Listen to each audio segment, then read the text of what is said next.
इंसान अपमान करते हैं वो तो करते ही हैं, लेकिन जानवर भी हमारा अपमान करते हैं और ये बात हमसे सहन नहीं होती।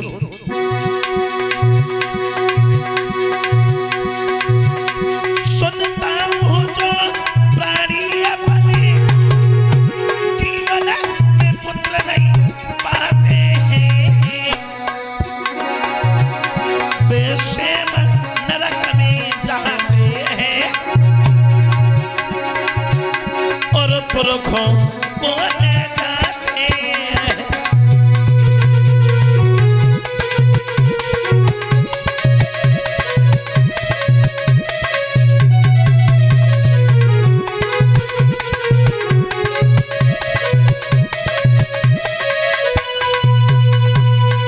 दशरथ समझाते हैं गुरुदेव, इंसान अपमान करते हैं वो तो करते ही हैं, लेकिन जानवर भी हमारा अपमान करते हैं, हाँ ये बात हमसे सहन नहीं होती। तो वशिष्ठ समझाते हैं अवध नरेश तुम रो रही हो। अरे भाई जब एक राजा ही रो रहा है तो प्रजा के आंसू कौन पहुंचेगा? क्यों रोए? गलत बात। मेरी बात सुनो, तुम चिंता कर रहे हो तो चिंता करने से ना इंसान धनवान होता है, ना बलवान होता है और ना कभी दुख दूर होता है। दशरथ बोले गुरुदेव फिर मैं क्या करूं? तो वशिष्ठ समझाते हैं अवध नरेश, अगर तुम ज्यादा हैरान हो परेशान हो तो धैर्य धारण करो। तुम्हारे घर में एक नहीं 4 बालक जन्म लेंगे। मतलब बोले हाँ, धैर्य धारण करो। वशिष्ठ बोले धरऊ तीरा होई सोता चारी,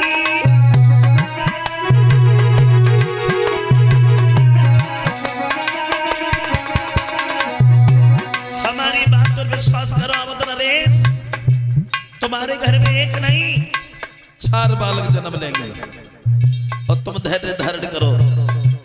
रोना, जब एक राजा ही रो रहा है तो प्रजा के आंसू कौन पहुंचेगा? चिंता कर रहे हो तो ये बिल्कुल गलत है। चिंता और चिंता में सिर्फ एक बिंदु का फर्क होता है। चिंता जीवित को खा जाती है और चिंता मुर्दा को जला देती है। हमारी बात मानो।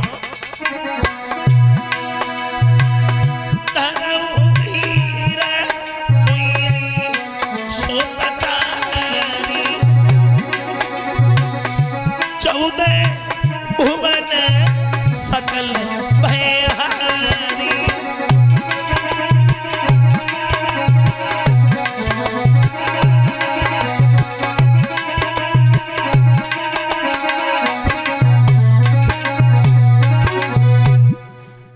धरऊ धीर हुई सुतचारी, हर 14 भुवन सकल भयहारी।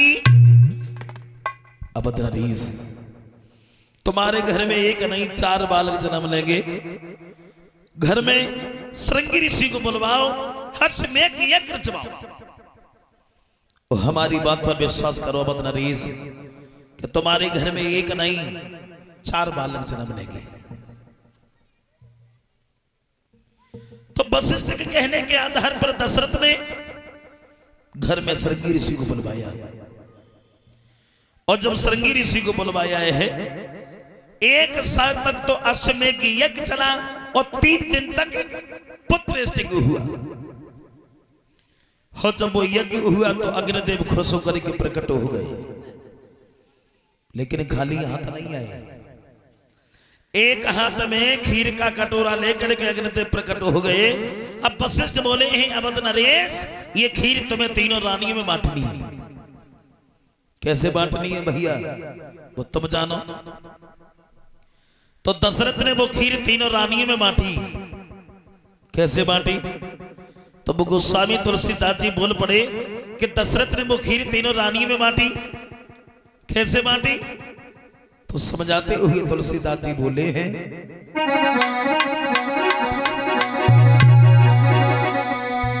कि अरद भाग को सल्य उबई भागया देख रकीना।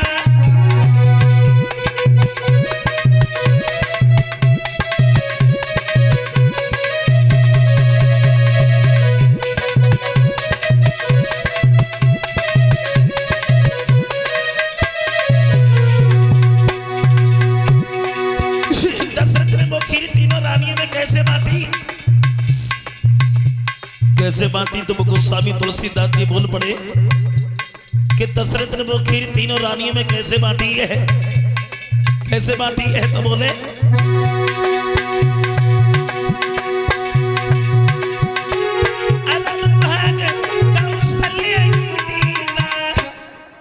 उसमें से उबई भागया देख रकीना, उबई भाग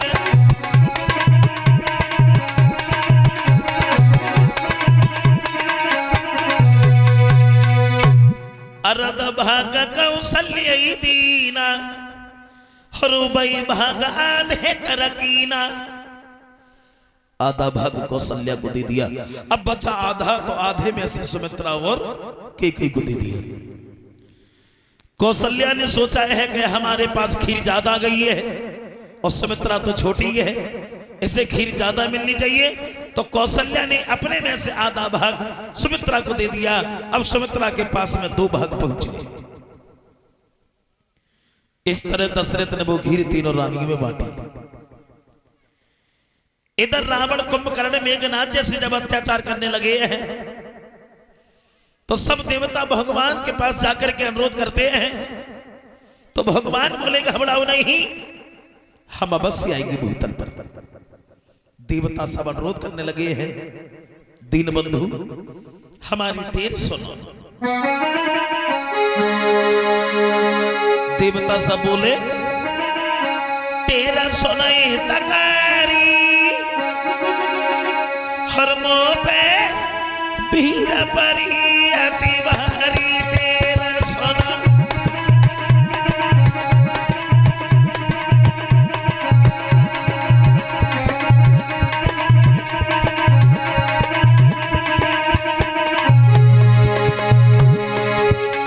देवता भगवान से अनुरोध करने लगे हैं और बोले हैं तेरा सुनाई तकारी, मुँह पे भीगा पड़ी अति भारी, तेरा सुनो।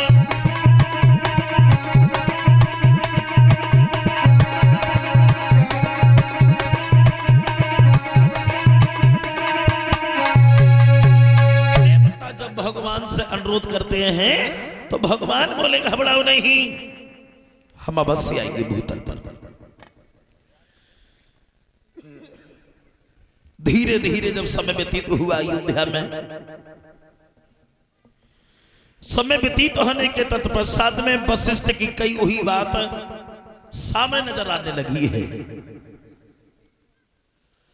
तीनों स्त्रियां गर्भ धारण करती हैं और जब तीनों स्त्रियां गर्भ धारण करती हैं, धीरे धीरे जब समय व्यतीत हुआ है तो 3 रानियों से 4 बालक पैदा हुए। वो कैसे? कौशल्या से प्रभु राम का अवतार हुआ, उसके एक दिन बाद कैकेयी से भरत का जन्म हुआ, उसके भी एक दिन बाद सुमित्रा से 2 बालक पैदा हुए हैं, लक्ष्मण और शत्रुघ्न। 3 रानियों से 4 बालक पैदा हुए। अवतार तो ऐसे हुआ। अब दूसरा सवाल यह है, कब आए श्री राम, कब अवतार हुआ भगवान श्री राम का? भगवान इस भूतल पर कब आए, कब आए? तो तुलसीदास जी अपने शब्दों में बोल पड़े कि कब आए श्री राम। कि नौमी तिथि हरे मधुमा सपुनीता,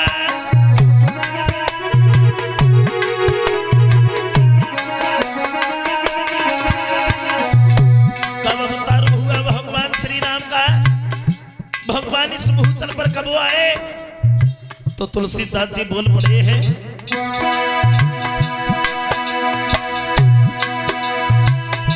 नौमी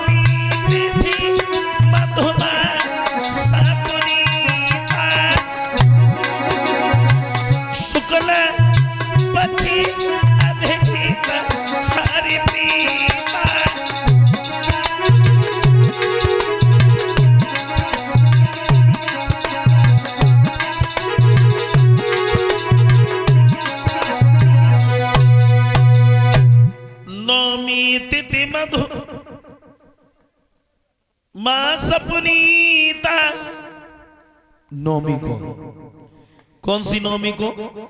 चैत के महीना में शुक्ल पक्ष नौमी को दिन कौन सा था? मंगलवार। चैत के महीना में शुक्ल पक्ष नौमी दिन मंगलवार भगवान श्री राम का अवतार हुआ है। साथ साथ 1 से 1 रुपया हमें भेंट कर रहे हैं श्रीमान डॉक्टर श्याम सुमित यादव, उनकी तरफ से आए हैं। 1 से 1 रुपया देकर के हमें सम्मानित कर रहे हैं। कामना करते भगवान धन दौलत से भंडार भरता रहे, धर्म के आगे हमेशा के ऐसे ही हाथ बढ़ते रहे। बोलिए आनंद कंदु भगवान की। भगवत श्रोताओ, चैत के महीना में शुक्ल पक्ष नौमी दिन मंगलवार भगवान श्री राम का अवतार हुआ है।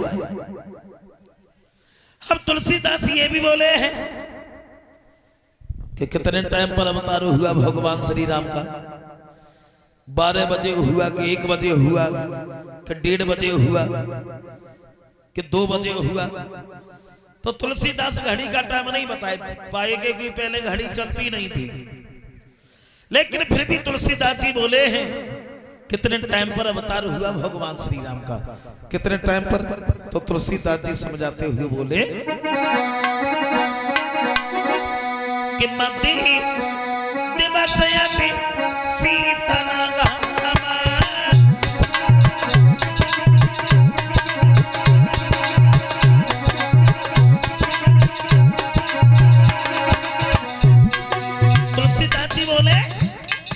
कितने टाइम पर अवतार हुआ भगवान श्री राम का?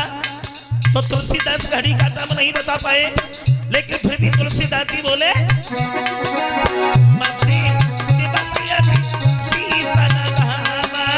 पावन काल लोक विसारामा सिया राम जी की जय, राजा राम जी की जय हो, सीता राम जी की जय, राम जी की जय।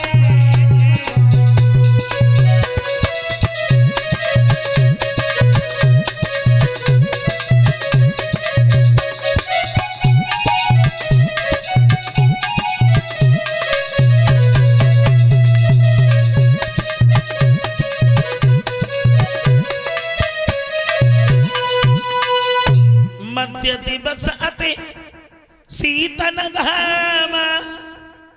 मध्य का मतलब है दिन के बीच में, और दिन के बीच का मतलब है दोपहर में भगवान श्री राम का अवतार हुआ। आहा, जब भगवान श्री राम का अवतार हुआ तो बड़े प्रसन्न है अयोध्या के नर नारी। दशरथ भी बड़े खुश हैं, कहा एक एक बालक के लिए तरसते थे, आज घर में 4-4 बालक हैं। और दशरथ के यहां आंगन में बधाई बज रही है, और भगवान के दर्शन करने के लिए साधारण इंसान ही नहीं, देवता भी चले हैं, देवता भी चले हैं। परिणाम ये हुआ वहां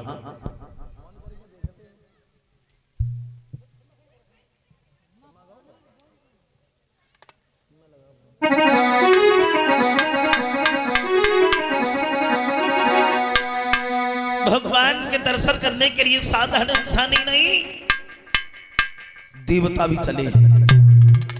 परिणाम ये हुआ सज सज के सेक सकल सजनी वालिया पहुंची मंगल साज लिए। इंद्राणी उमा बहनाई देवियों से तो प्रिय भेंट किए।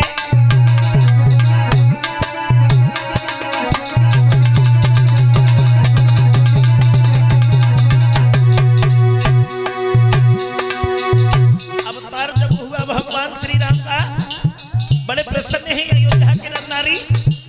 दशरथ भी बड़े खुश हैं, कहीं एक एक बालक के लिए तरसते थे, आज घर में 4-4 बालक हैं। बधाई। और भगवान के दर्शन करने के लिए साधारण इंसान ही नहीं, देवता भी चले। आनंद लाल में झुंड झुंड गुलमरा लाल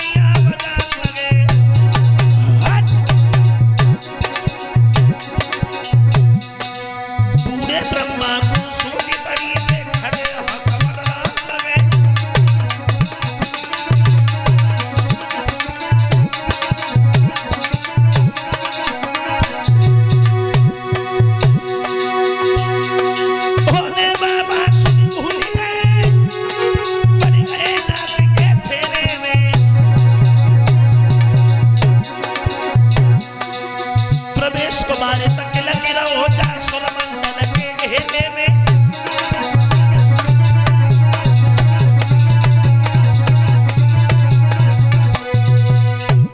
अवतार जब हुआ भगवान श्री राम का, बड़े प्रसन्न हैं अयोध्या के नर नारी, दशरथ भी बड़े खुश हैं। कहा एक एक बालक के लिए तरसते थे, आज घर में 4-4 बालक हैं। और भगवान के दर्शन करने के लिए साधारण इंसान ही नहीं, देवता भी चले हैं। आंगन में बधाई बज रही है,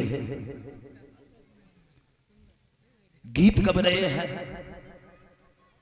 आशा करेंगे आप लोग भी ताली बजा करके बोल रहे हैं हमारे साथ में, ताली बजा करके कि दशरथ